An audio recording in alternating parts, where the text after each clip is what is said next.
आइए question number 6 देखते हैं। क्वेश्चन नंबर 6 भी बहुत आसान सा क्वेश्चन है। ठीक है, क्या कर रहे हैं? 1.17% solution of NaCl is isotonic with 7.2% solution of glucose. Calculate the one-half factor of NaCl. सुनिए भाई, अब क्वेश्चन नंबर 6 जो है उसको समझना। एक NaCl का सोल्यूशन दे रखा है, कितना दे रखा है? 1.17%। ठीक है, एक दे रखा है ग्लूकोज का, ग्लूकोज का दे रखा है कितना? 7.2%। और ये दोनों एक दूसरे के क्या है? आइसोटोनिक है, आइसोटोनिक सोल्यूशन है, आइसोटोनिक, ध्यान रखना। तो ये सिंपल सी बात है, आइसोटोनिक है, आइसोटोनिक सोल्यूशन है। ठीक है ना? तो आइसोटोनिक सोल्यूशन जब है तो इसका मतलब क्या हुआ कि osmotic pressure of NaCl is equal to the osmotic pressure of glucose. ये तो होगा। अब NaCl एक क्या है? NaCl जो तुम्हारा है वह इलेक्ट्रोलाइट है, ये टूट जाएगा, किसमें टूटेगा? Na प्लस और Cl माइनस में इलेक्ट्रोलाइट टूट जाएगा। तो इसको हम कैसे निकालेंगे? I, इसको हम मल्टीप्लाई कैसे करेंगे? इसको हम मल्टीप्लाई कर देंगे I से, समझ गए? तो I into NaCl, osmotic pressure of NaCl is equal to osmotic pressure किसका? ग्लूकोज का। तो ग्लूकोज का आयनाइजेशन नहीं होता है। अब वैल्यू डाल दीजिए, समझना भाई। I, इसको क्या हो जाएगा? कंसंट्रेशन इसकी CNaCl into RT is equal to concentration of glucose into RT। RT cancel out हो गया। I की वैल्यू निकालनी है तो ग्लूकोज की कंसंट्रेशन, अब ग्लूकोज की कंसंट्रेशन कैसे निकालेंगे? जब परसेंटेज है तो वॉल्यूम दोनों के सेम होंगे, वॉल्यूम दोनों के सेम होंगे तो इसका मतलब क्या हो जाएगा? इसके जो मोल्स होंगे, नमक के मोल, तो साल्ट के मोल जो होंगे कितना हो जाएंगे? 1.17 डिवाइड बाई 15.8, ये मोल हो गए। या ऐसे कर लीजिए, देखिए भाई, आई मोल कितने हो गए NaCl के? n mole of NaCl, NaCl के मोल अपन वॉल्यूम, यहाँ पर ग्लूकोज के मोल अपन वॉल्यूम, वॉल्यूम सेम है, 100 और परसेंटेज सेम वॉल्यूम आ जाएगा, तो मोल इक्वल हो गए, यहाँ पर वैल्यू डाल दीजिए, आंसर आ जाएगा। मोल कैसे निकालेंगे? NaCl की तो परसेंटेज जो है उतने ही ग्राम हो जाएगा, इसका मॉलिक्यूलर वेट कितना होता है? 58.5 नमक का। ग्लूकोज के मोल कितना है? 72 है ग्राम में वेट, इसका मॉलिक्यूलर वेट कितना होता है? 180। सॉल्व करेंगे, I इक्वल टू कितना बन के आ गया? 7.2 इंटू 58.5 डिवाइड बाई 180 इंटू 1.1117। अब देखना भाई, ये पॉइंट के बाद एक संख्या, यहाँ पर भी एक, तो यहाँ पर दो है, ये हट जाएंगे। सिंपल सी बात, क्या बन के आ गया? 72 इंटू 585 डिवाइड बाई 180 इंटू 117, ये पंचे कट गया। ठीक है, 6 से काट 18 से काट 18 एक 18, 18 चौक 72। ठीक है, 5 दूनी 10, 2 एक 2, 2 दूनी 4। आई इक्वल टू कितना बन के आ गया? 2। इसके लिए वांटा फैक्टर कितना आ जाएगा? 2। तुमको बता दिए NaCl को 2 आयन में टूटता है। ठीक है, इसी प्रकार से क्वेश्चन नंबर 7, क्वेश्चन नंबर 8, 9, 10 ये तुम्हारे लिए होमवर्क है, इसको करना। ठीक है, ये अभी हम बता भी देंगे तुमको। आइए क्वेश्चन नंबर 7 देखिए। ठीक है, क्वेश्चन नंबर 7 क्या पूछा है? Calculate the amount of NaCl which must be added to 100 gram of water so that the freezing point differential by 2 Kelvin for water के। Calculate the amount of NaCl, भैया फिर से देखिए, NaCl है, NaCl एक इलेक्ट्रोलाइट है, iron होगा इसका। अब NaCl का वेट तुमसे इन्होंने पूछा है, मॉलिक्यूलर वेट ऑफ NaCl का पता होना चाहिए तुमको, MB सॉल्यूशन ले लीजिए, 58.5 होता है। आगे क्या बोले? 100 ग्राम पानी में वाटर कितना दे रखा तुमको? 100 ग्राम पानी में इसको डिजॉल्व कर दिया गया है। जब पता नहीं कितना वेट इसको 100 ग्राम पानी में डिजॉल्व करें तो इसका जो डिफरेंशियल ऑफ फ्रीजिंग पॉइंट हुआ, मतलब डेल्टा TF क्या हुआ? डेल्टा TF जो हुआ है वो कितना हुआ? 2 केल्विन का हुआ है। फॉर द वाटर, KF की वैल्यू ने दे रखी है 1.86 केल्विन kg पर मोल। ठीक है ना।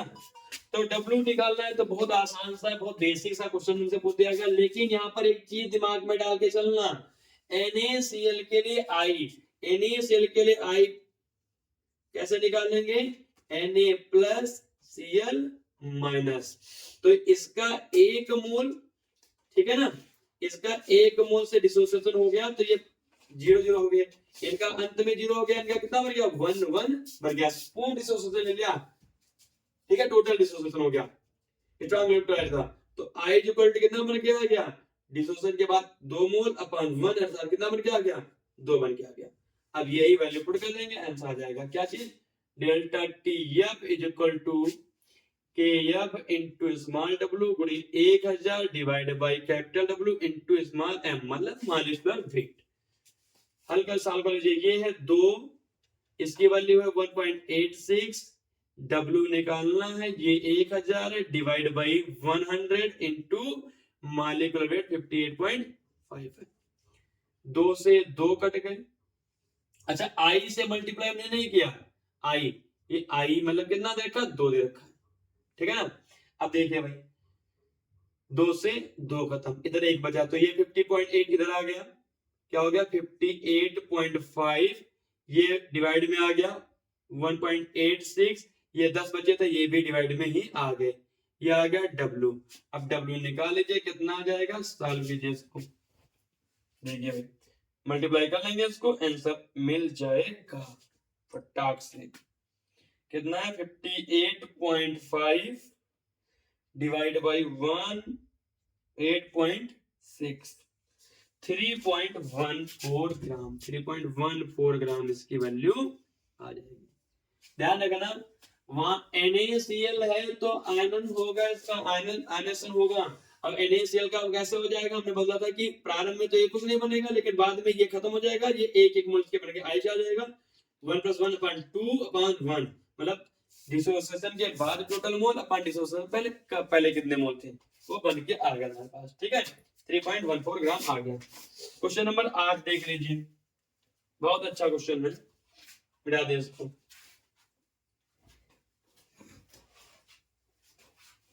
क्वेश्चन नंबर 8 देख लीजिए, क्वेश्चन नंबर 8 क्या कह रहा है, 0.02 molar solution of NaCl having, molar मतलब मोलैरिटी दे रखी है, 0.002 molar solution of NaCl having degree of dissociation of 90% at 27 degree Celsius है, the osmotic pressure equal to, osmotic pressure उन्होंने पूछा 8वें क्वेश्चन में, ठीक है। क्या बोला है, मोलैरिटी NaCl सॉल्यूशन की, NaCl सॉल्यूशन ऑफ NaCl, या ये ले लीजिए molarity of NaCl solution 0.001 molar दे रखा है, ठीक है। Having degree of dissociation, degree of dissociation मतलब अल्फा दे रखा है, कितना परसेंट, 90%। अगर इसको हम बदल लें फ्रैक्शन में तो 100 से डिवाइड कर देंगे, कितना आ गया, अल्फा इक्वल टू आ गया 0.9 आ गया तुम्हारे पास, ठीक है, इतना डिग्री ऑफ डिसोसिएशन हुआ है। एट टेम्परेचर, टेम्परेचर कितना दे रखा, 27 डिग्री सेल्सियस अर्थात 273 में अगर हम जोड़ देंगे इसको, 27 कितना आ गया, 300 केल्विन बन के आ गया तुम्हारे लिए।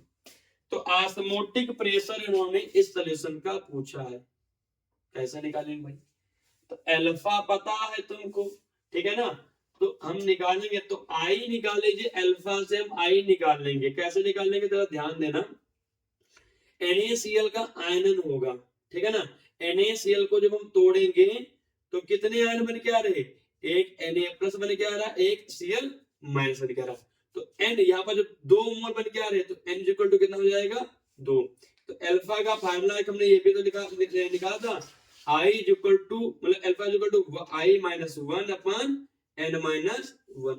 यहाँ पर 90% डिसोसिएशन दिया था, इसका मतलब ये नहीं था ये 100% डिसोसिएशन हो गया, 100% हो जाता तो यही 2 ही आ जाता, 90% हुआ तो हम इसमें से वैल्यू निकालेंगे, कैसे, अब निकाल लीजिए, ये 0.9 है, I - 1 ये 2 - 1 कितना हो गया, 0.9 - is equal to I minus 1 एक ही बचेगा, एक इधर ले आइए, आई बराबर कितना 1.9, आई की वैल्यू 1.9 आ गई, आप मल्टीप्लाई फटाक से निकाल दे, pi is equal to I C R T, ठीक है ना। आई है 1.90 इंटू या 1.9, सी की मोलरिटी कितनी रखी 0.001, आर की वैल्यू याद होनी चाहिए 0.0821, टी कितना है 300 केल्विन, ठीक है ना।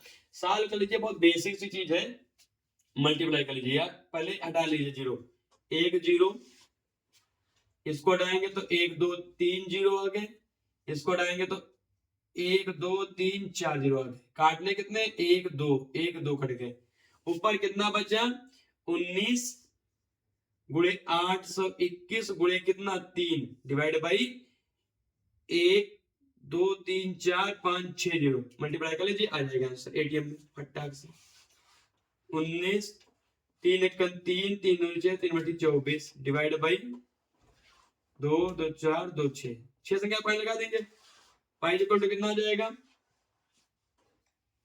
19 19 अकल लेना इसको है, कितना आ जाएगा 19 गुणे 24 63 डिवाइड बाई 0.04680, ये आ जाएगी वैल्यू, आज मल्टीप्लिकेशन इसका इतना निकल जाएगा। तो ये 8 क्वेश्चन हमने करवा दिए तुम्हारे, 9 और 10 क्वेश्चन अपने आप कर लेना, सेम टू सेम इसी प्रकार से हैं, और कर लेना इसको, आगे देखते हैं।